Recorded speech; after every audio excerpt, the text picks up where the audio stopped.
Thèbes, 1550 avant Jésus-Christ. Les rois Kamoz et Amos ont enfin chassé les envahisseurs Hyksos hors d'Égypte, et une ère nouvelle va commencer pour le double pays. Après la mort d'Amos, la reine Ahmès-Néfertari, qui avait beaucoup œuvré pour la libération de son pays, va restaurer le pouvoir central avec son fils Aménophis Ier et changer la conception de la demeure d'éternité du roi, c'est-à-dire de son complexe funéraire. En effet, Memphis serait abandonné comme emplacement pour le tombeau, et la pyramide serait supprimée, indice par trop voyant pour les pilleurs de tombes. De plus, le temple pour le culte d'entretien de l'âme du roi défunt ne serait plus accolé à la tombe, comme l'avait fait à Thèbes le roi Montuhotep. Désormais, la tombe serait séparée et cachée dans la montagne thébaine, et Aménophis Ier y réussit si bien qu'on ne sait toujours pas où se trouve sa tombe. Thoutmôsis Ier, successeur d'Aménophis Ier, fit construire son temple funéraire, son château de millions d'années, devant la colline de Gourna, à la limite des terres cultivables, mais il n'en reste pratiquement plus rien aujourd'hui.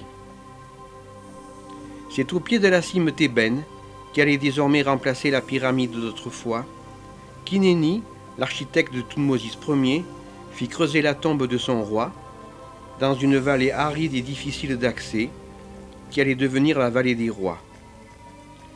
Inéni fit d'ailleurs inscrire ces mots dans sa tombe: « Moi seul ai surveillé le tombeau de sa majesté, personne ne le savait, personne n'en entendit jamais parler. » Mais comment garder le secret lorsqu'on sait qu'il fallait parfois 5 ans à une soixantaine de personnes pour réaliser ces longues syringes? En effet, les carriers devaient d'abord les creuser dans une roche très hétérogène, avec les difficultés que l'on imagine, puis les plâtriers égalisaient ensuite la surface des parois. La tombe ainsi préparée, les dessinateurs pouvaient alors s'attaquer à la décoration, en rouge pour l'ébauche des contours, puis en noir pour le tracé final. Ensuite, il fallait graver la décoration, éventuellement la mettre en relief, et enfin peindre le tout. Mais ce n'était pas fini. La tombe terminée, il fallait encore introduire le lourd sarcophage de pierre, ainsi que tous les panneaux des chapelles qui devaient le recouvrir, le tout en respectant les plans que l'architecte avait tracés sur papyrus. Voici par exemple le plan de la tombe de Ramsès IV, conservé au musée de Turin. Le secret de la tombe ne pouvait être assuré que si tous les participants eux-mêmes étaient mis au secret, car contrairement aux légendes d'Hollywood, l'Égypte n'a jamais sacrifié ses bâtisseurs. S'il est probable qu'Aménophis Ier avait créé la confrérie des ouvriers de la tombe royale, c'est peut-être bien Thoutmôsis Ier qui rassembla tous ces artisans dans un village, créé pour l'occasion, isolé du reste du monde, caché dans un vallon aride, derrière la colline de Gourna. Ce village, dont on a dégagé aujourd'hui les fondations de ses maisons, mesurait à son apogée 132 mètres de long, 50 mètres de large et comprenait 70 maisons environ. Entouré par un mur de briques crues de 6 mètres de haut, il était presque coupé en deux par une rue transversale avec quelques allées latérales, les maisons donnant toutes sur la rue ou sur une allée. Des postes de police, installés au nord et au sud du village, surveillaient les allées et venues. Bâties en briques crues sur fondation en pierre, les maisons avaient une hauteur qui variait de 3 à 5 mètres, leur toit plat servant de protection contre la chaleur de la journée et de terrasse lors des soirées fraîches. Il est d'ailleurs probable que la rue et les allées étaient elles-mêmes couvertes de branchages pour se protéger du soleil. Les maisons, longues et étroites, étaient toutes bâties sur un même plan de base. La porte d'entrée franchie, on descendait dans une première pièce qui comportait une sorte de lit à baldaquin en briques, à l'usage encore incertain, mais peut-être bien un autel. Un socle de pierre soutenait une colonne faite d'un tronc de palmier, sur laquelle reposait le toit surélevé de la pièce principale qui comportait un divan. Cette pièce pouvait être peinte ou même décorée, comme en témoigne ce relevé de fresques effectué lors des fouilles dans le village. Des stèles placées sur les murs étaient dédiées à des divinités qui protégeaient le foyer. Voici Meret Ségère, celle qui aime le silence, déesse de la cime thébaine, représentée par un cobra et qui était très vénérée dans le village. Le sculpteur Ken avait lui une stèle dédiée à Renehoutet, un autre serpent qui était le protecteur des greniers. Des niches étaient aussi aménagées pour recevoir le buste ou une stèle d'un ancêtre, car ceci faisait l'objet d'un culte très suivi dans le village. Partant de la pièce principale, un escalier conduisait à un petit cellier, puis une ou deux pièces plus petites servaient de chambre à coucher ou d'entrepôt. À l'arrière se trouvait la cuisine, à ciel ouvert ou couverte par des roseaux, avec tout ce qui était nécessaire pour réaliser les repas, y compris le four bien sûr, qui devait beaucoup ressembler à ceux que l'on voit encore aujourd'hui. Le nom du propriétaire étant parfois inscrit sur les montants des portes, on peut identifier, plus de 3000 ans après, les habitants de certaines maisons. Voici celle du gardien Paoui, celle de Senedjem et celle de Pachet dont nous parlerons plus tard. Réparties en deux équipes, celle du côté droit et celle du côté gauche du village, placées chacune sous l'autorité d'un contremaître et d'un scribe royal, les artisans allaient travailler dans la vallée des rois en suivant un sentier qui leur était réservé et qui passait au-dessus des falaises d'El Bahari. Au début, les artisans travaillaient 9 jours sur une semaine de 10 jours, puis sous Ramsès II avait commencé le week-end prolongé, car les 9e et 10e jours étaient alors chômés. Ces artisans étaient au cœur de l'institution de la tombe, une organisation qui dépendait directement du vizir et qui était chargée de veiller aux besoins des ouvriers et de leurs familles. Au-dessus de la vallée des rois, un petit village dit village du Col avait été aménagé pour que les artisans puissent y passer la nuit, car ceux-ci ne rentraient chez eux que pour le week-end. Les repas, préparés par leurs familles ainsi que l'eau indispensable, étaient amenés chaque jour par un service spécial de l'institution, en suivant le même sentier au-dessus des falaises. Ces huttes de pierre, qui étaient probablement recouvertes de branchages, reprenaient la disposition du village avec une zone pour l'équipe de droite et une autre pour l'équipe de gauche. Sur les parois des falaises toutes proches de ce campement, certains artisans sont venus graver leur nom pour qu'ils passent à la postérité. Ici, le dessinateur Pai et le sculpteur Piahi nous font savoir qu'ils ont œuvré pour 3 pharaons, Horemheb, Ramsès Ier et Séti Ier. L'Akaoui nous précise qu'il était gardien dans la place de vérité, c'est-à-dire responsable des magasins où étaient jalousement gardés les outils car ceux-ci appartenaient à l'institution et non aux ouvriers. Le village des artisans, connu aujourd'hui sous le nom de Der el Medina, est un site unique en archéologie par le nombre des témoignages que l'on a découverts sur la vie de ses habitants.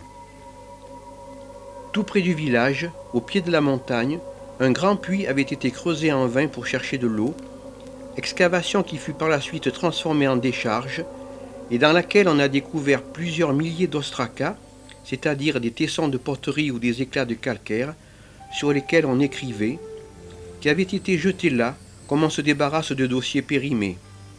Et c'est grâce à ces humbles ostracas que le village peut revivre aujourd'hui. Tous les aspects vont y passer. Des lettres, pour demander un petit oiseau, des rapports, pour se plaindre d'un ouvrier qui tire au flanc, ou de véritables recueils de comptabilité pour la livraison de fournitures. Voici une commande pour des petites fenêtres à barreaux avec plans et commentaires. Naknamon, tu en feras 4 comme indiqué, très exactement et très vite. Voici les dimensions. Largeur 4 pommes, hauteur 5 pommes et 2 doigts. Et à gauche, le client insiste, 4 comme celle-là et vite. Sur ce tesson, le plan d'un petit temple avec les dimensions des murs qui entoureront le sanctuaire. Sur ce gros ostracon de 38 cm sont enregistrés les motifs d'absence des ouvriers en l'an 40 du règne de Ramsès II. En voici quelques-uns. Séba, piqué par un scorpion. Ounéfer, fait des offrandes à son dieu. Anoui, cherche des pierres pour le scribe Kenerkopeshef. Pandoua, s'est saoulé avec Khons. Amenéouia, embaume Armoise le 15e jour du premier mois de l'hiver et brasse la bière le 8e jour du 2e mois. Voici la récapitulation des arriérés de livraison d'eau au village, car en cette fin de règne de Ramsès III, l'institution de la tombe avait de sérieuses carences, mais les ouvriers ne se laissaient pas faire pour autant. Ce fut le cas lorsque les rations alimentaires n'étant pas livrées, ils déclenchèrent la première grève enregistrée de l'histoire. Le 21e jour du deuxième mois de l'inondation, en l'an 29 du règne de Ramsès III, une délégation d'ouvriers mécontents força le poste de police qui gardait le village pour se rendre au temple funéraire de Ramsès III, qui était le centre administratif de Thèbes rive gauche. Mais là, ils furent repoussés par la police, car ce lieu stratégique était particulièrement bien protégé. Changeant de tactique, ils décidèrent alors d'aller occuper le temple funéraire de Thoutmôsis III, qui était bien plus au nord à Del Bahri. La nourriture n'étant toujours pas distribuée, c'est au Ramesséum, le temple funéraire de Ramsès II, qu'allèrent manifester les ouvriers. Cette fois, les autorités commencèrent à s'affoler et tentèrent de les apaiser en leur donnant 55 petits gâteaux. Une vraie provocation. Bien décidés à obtenir leur dû, ils retournèrent le lendemain au Ramesséum en insistant. « Nous avons faim, nous avons soif, écrivez à Pharaon ou à son vizir. » Et cette fois, les autorités se décidèrent enfin à puiser dans les greniers pour que les ouvriers puissent toucher leur ration du mois précédent. Restait à obtenir celle du mois en cours. Cette fois, ils allèrent manifester devant le temple de Séti Ier, où ils reçurent enfin leur dû. Mais le mois suivant, ils durent effectuer à nouveau un franchissement vers l'extérieur, selon leur expression, pour obtenir leur ration en cette difficile période de crise économique. Voici une demande officieuse de renseignements sur le propriétaire d'une tombe, car les tombes anciennes étaient parfois redistribuées. Mais pour les formalités officielles, le papyrus était alors utilisé, comme pour ce testament de dame Naounatke, qui répartissait bien entre les enfants de ces deux mariages, déshéritant ceux qui n'avaient rien fait pour elle. En haut et à droite la date, en 3 du règne de Ramsès V, les deux colonnes qui suivent donnant le nom des témoins. Parmi les écrits retrouvés du village, des exercices scolaires où l'on recopiait des textes classiques, car il semble bien que la majorité des artisans étaient capables de lire et d'écrire le hiératique, qui est la version cursive des hiéroglyphes. La littérature classique semblait être une distraction fort appréciée des membres de la communauté. Voici un extrait du conte de Sinoué, les aventures d'un exilé politique égyptien en Palestine, sous Sésostris Ier, au Moyen Empire, qui, tel enfant prodigue, finit par revenir dans son pays, où il fut très bien accueilli.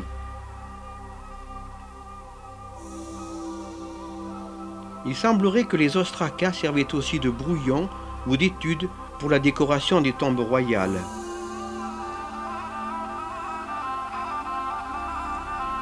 Mais les ostracas servaient aussi à fixer des instantanés de la vie quotidienne, au gré de la fantaisie de l'artiste.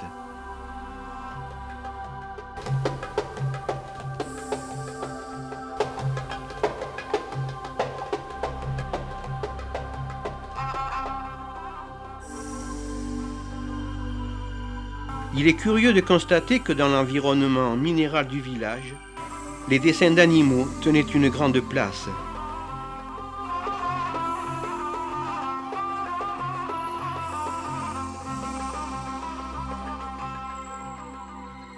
Voici un scoop, car coqs et poules originaires de l'Inde et de Malaisie étaient inconnus en Égypte. Mais Thoutmôsis III avait reçu d'un prince syrien 2 couples de ces oiseaux fascinants, car ils donnaient naissance tous les jours, c'est-à-dire qu'ils pondaient tous les jours. La raillerie ou la satire des mœurs de l'époque se faisait en utilisant des animaux, comme le feront nos fables plus tard, mais en inversant les rôles, image d'une existence protégée, en opposition avec la réalité de la fin de l'époque des Ramsès, où la corruption régnait en maître à tous les niveaux.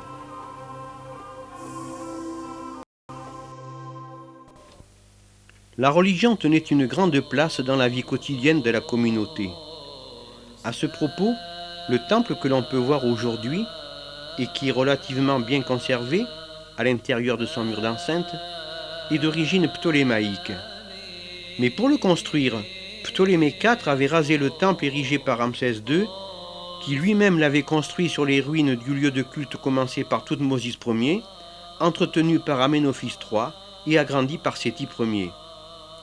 Mais au cours de ces bouleversements, le temple fut toujours dédié à Hathor, déesse de l'amour et de la fertilité, mais aussi nourrice des rois, et qui était particulièrement populaire sur la rive gauche du Nil.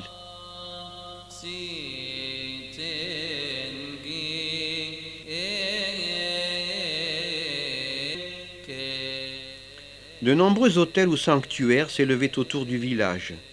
Sur le chemin menant à la vallée des Reines, qui relevait aussi de l'institution de la tombe, un sanctuaire était dédié à Méret-Séger, la déesse de la cime dont nous avons déjà parlé, et à Ptah, dieu créateur originaire de Memphis et patron de tous les artisans.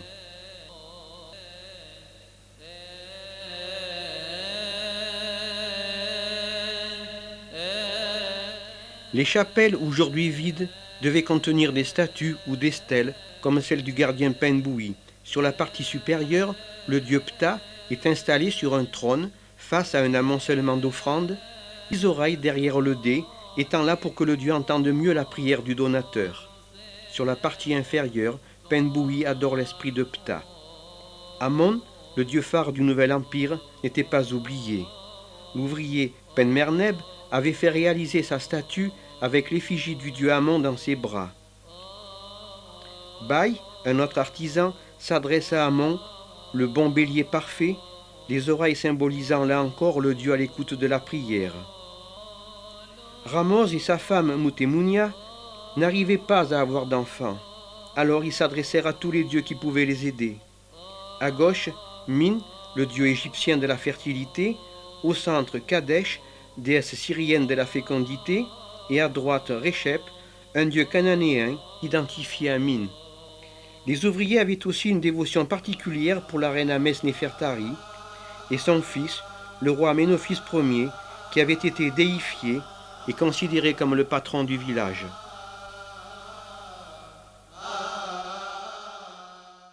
Les artisans du village bénéficiaient d'un privilège important. S'ils réalisaient les tombes de leurs rois, ils avaient aussi le droit de réaliser leur propre tombe sur le côté nord-ouest du village. Le coteau avait été aménagé en terrasse pour permettre la création de petites cours, délimitées par des murs de briques crues ou de pierre. Une chapelle était alors bâtie ou taillée dans la roche, et elle était incluse dans une petite pyramide ou surmontée par elle. La chapelle était composée d'une pièce unique qui parfois était précédée d'une salle. Des stèles étaient fixées sur la face de la pyramide et sur les murs de la chapelle, stèles où l'on retrouve Osiris, le seigneur de l'au-delà et protecteur des morts.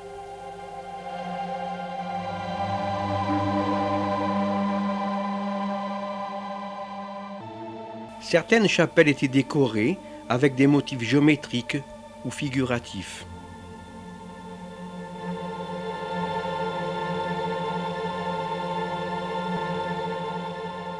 Chez Maya, on retrouve le traditionnel voyage à Abydos pour profiter des rites dus à Osiris, ainsi que les traditionnelles pleureuses.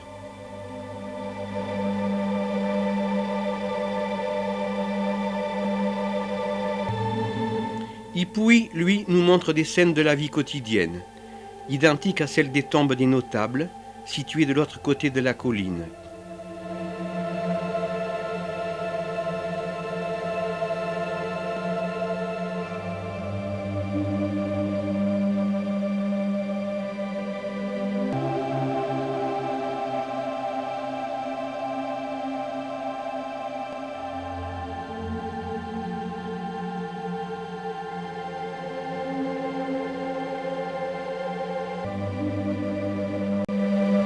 Mais voici des scènes plus spécifiques avec la fabrication de mobilier et d'objets funéraires.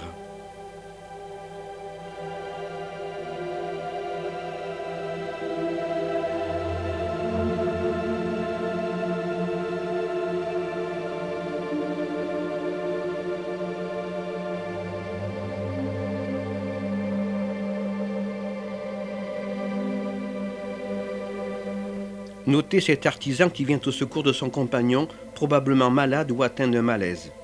La chapelle pouvait contenir une statue du défunt. Voici celle de Pandoua et de son épouse. Car la tombe n'est pas celle d'un individu, mais d'une famille, la mort ne devant pas séparer ceux qui étaient unis lors de leur vivant.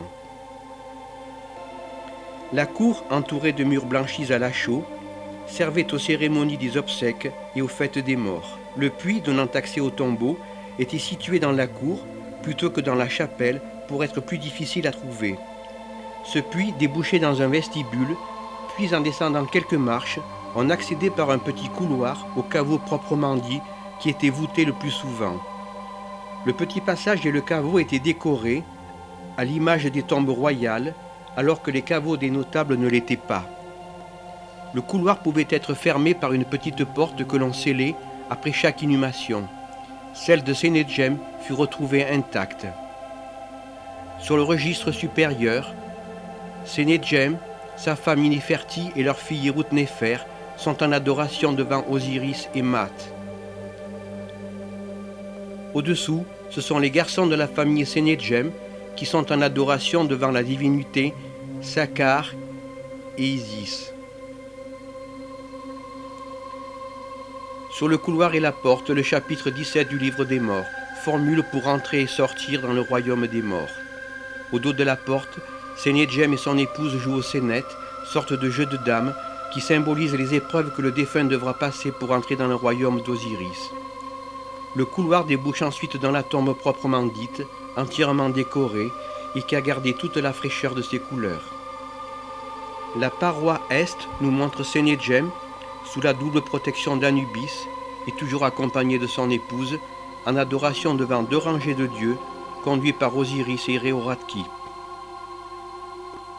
Sur la paroi sud, Sénédjem et Inéferti s'affairent dans le champ des roseaux, le jardin paradisiaque de l'au-delà, bien irrigué, où tout pousse à merveille. Ils labourent, sèment et moissonnent alors qu'ils ne l'avaient jamais fait de leur vie, comme si les besognes agricoles étaient indispensables dans l'au-delà. Et Inéferti nous dit même que c'est super. Bien sûr, les Shawapti répondront à la place du défunt pour effectuer les corvées dans l'au-delà, mais il est curieux de constater que le monde des morts n'était que la réplique de la vie ici-bas, mais sans famine toutefois, à en juger par la hauteur du blé ou la grosseur des fruits. Sur le mur nord, Osiris règne en maître, tandis qu'un peu plus loin, c'est Anubis qui veille sur la momie du défunt.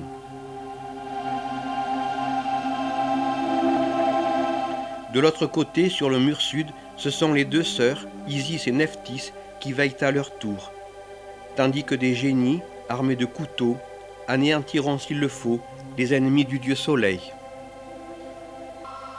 Au-dessous, Sénédjem et Inéferti reçoivent de leurs enfants le souffle de la vie, symbolisé par la voile gonflée. Ils seront ensuite purifiés par l'eau, le prêtre Sem étant ici Bunartef, un autre de leurs enfants, selon la coutume du village, où les ouvriers exerçaient la fonction de prêtre lorsqu'il le fallait. Au plafond, l'imagerie pieuse se continue dans une série de tableaux, tous issus du livre des morts. Chapitre 109. Formule pour connaître les esprits de l'Est. Le soleil, issu de la grande vache du ciel, apparaît à l'aube sous la forme d'un jeune veau, à la bouche de lait. Chapitre 112. Formule pour connaître les esprits de Ré, qui sont Horus, Imseti et Hapi. Chapitre 108. Formule pour connaître les esprits de l'Ouest, c'est-à-dire Atum, Sobek et Hathor, maîtresse du couchant, avec le serpent Apophis. Chapitre 68. Autre formule pour sortir durant le jour.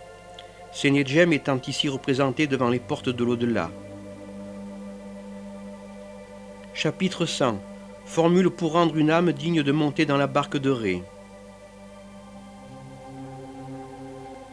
Chapitre 135. Autre formule à prononcer lorsque la lune est nouvelle le premier jour du mois. Chapitre 59. Formule pour boire et respirer au royaume des morts. L'Égyptien, qui redoute la soif, va recevoir l'eau et les fruits de la déesse du sycomore. La décoration du sarcophage et du cercueil de Sénédjem, actuellement au musée du Caire ainsi que sa momie, continue l'évocation du livre des morts. Senedjem fut cruellement séparé de son épouse, alors qu'elle reposait dans la même tombe depuis 3000 ans, car la momie d'Iniferti est à Cambridge aux États-Unis et son cercueil à New York.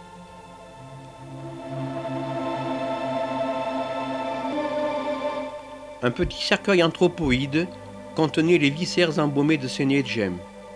Parmi les objets déposés dans la tombe, de curieux vases factices en bois peint pour imiter l'albâtre, sans oublier l'indispensable Shawapti qui travaillerait à la place de Senedjem.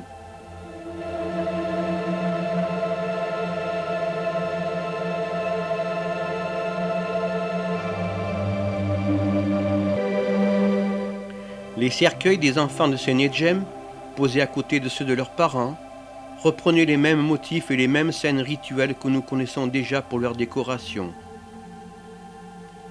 Cette tombe, qui avait été utilisée pendant 2 générations, contenait 20 momies en tout.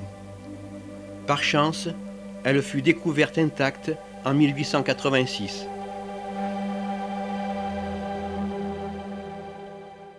Chez Pached, le petit couloir est placé sous la double protection d'Anubis, couché sur un édifice qui représente la tombe sur laquelle il veille. Au fond de la tombe, Osiris est adossé à la montagne de l'Occident. Un œil Udjat lui présente une double mèche enflammée.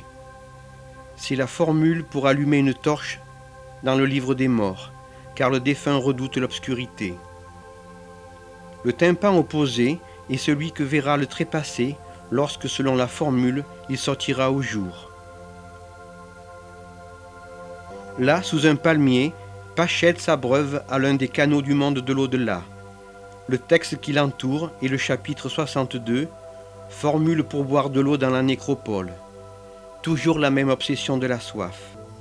Dans un coin, Pached reçoit lui aussi l'eau et les fruits de la déesse du sycomore. Sur le côté opposé, la famille du défunt, sur plusieurs générations, différenciée par la couleur des cheveux.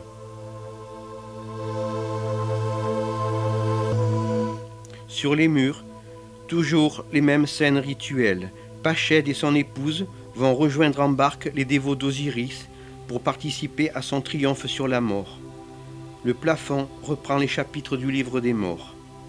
Sur les côtés, les nombreux dieux qui guideront et protégeront Pached dans son voyage vers l'au-delà, afin qu'il devienne lui aussi un Osiris marchant dans la lumière et libre de tous ses mouvements.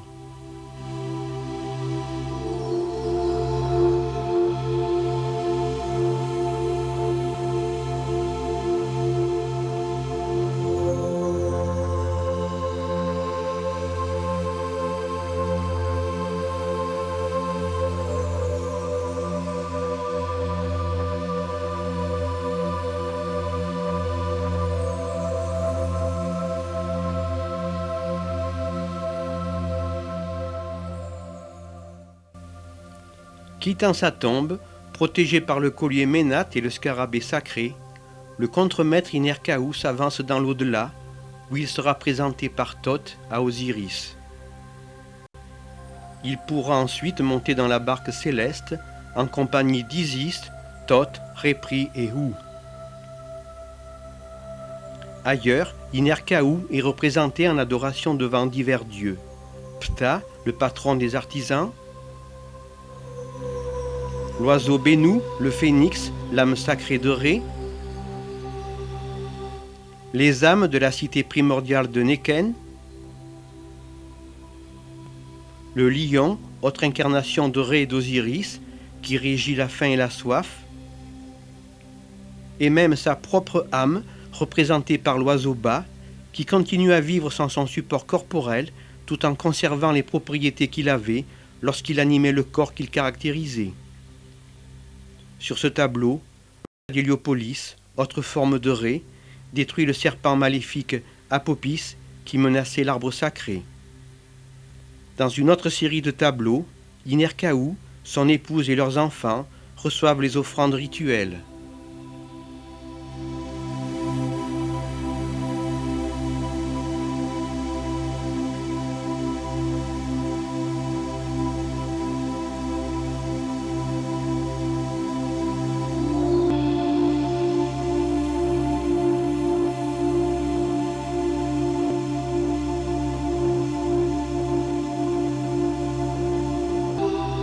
Puis Inerkaou, qui a enlevé sa perruque, présentera ses offrandes à son tour.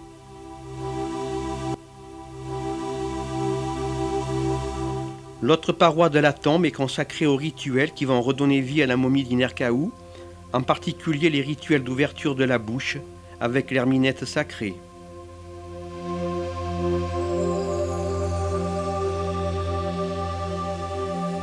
Au plafond, des décors géométriques et d'autres qui le sont moins, car ils n'en ont que l'apparence, puisqu'on retrouve la déesse Hathor multipliée à l'infini.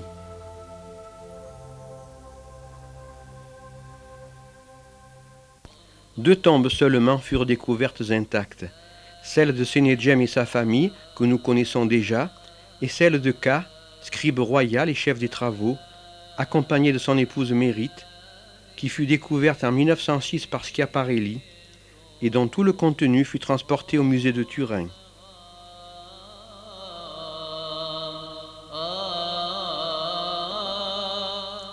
À côté de leur momie, restés dans leur cercueil et toujours ensemble cette fois, s'entassait un véritable mobilier. Des coffres, qui servaient à ranger vaisselle et linge de maison,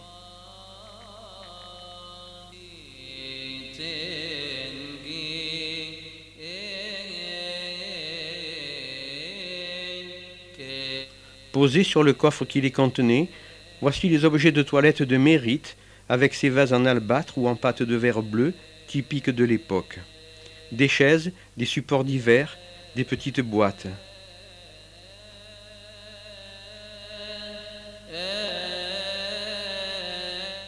Des lits avec leurs appuis-têtes, ainsi que de nombreux vases en terre cuite ou en métal.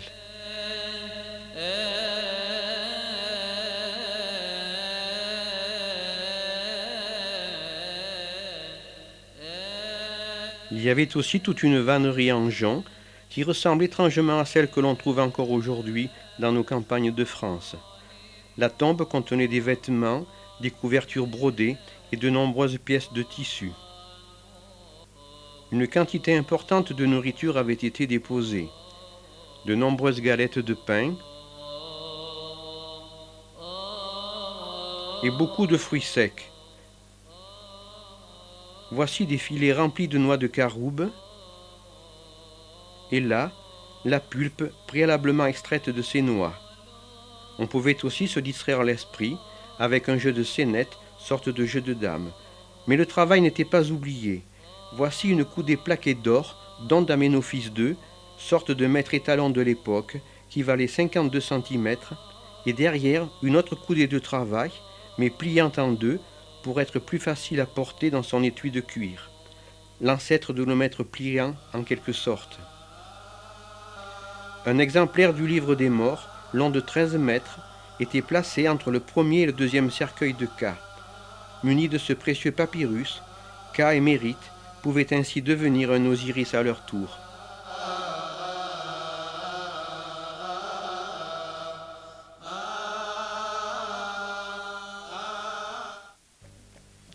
Le déclin du village suivit celui des Ramessides, et la richesse décorative des tombes suivit elle aussi la courbe descendante de la prospérité du village.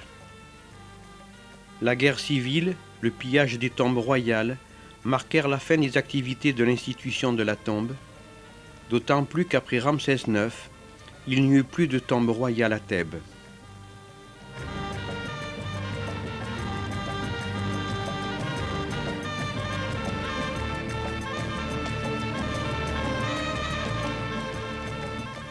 Les artisans qui restaient se replièrent sur Médinette Abou, mais bien que le village ait été déserté, la nécropole continua cependant d'être utilisée jusqu'à l'époque saïte.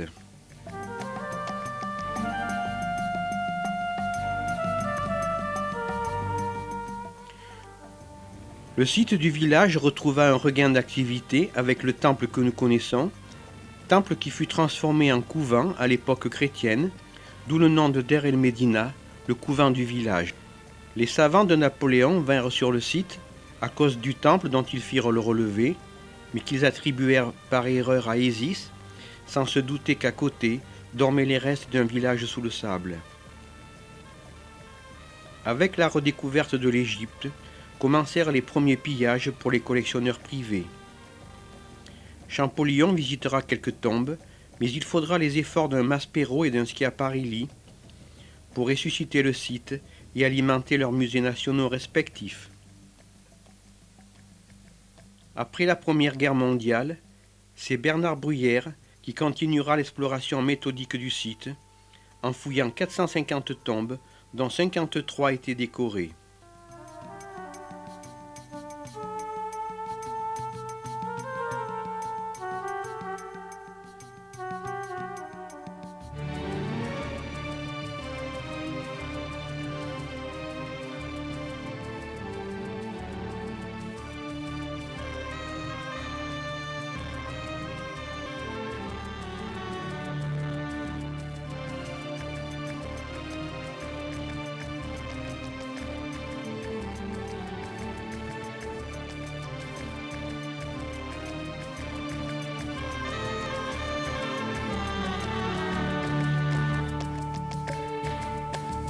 C'est aussi Bernard Bruyère qui découvrit le fameux puits rempli d'ostraca, qui allait faire revivre, dans le détail de leur vie quotidienne, cette communauté des serviteurs de la place de vérité, que l'on avait pourtant voulu isoler du reste du monde.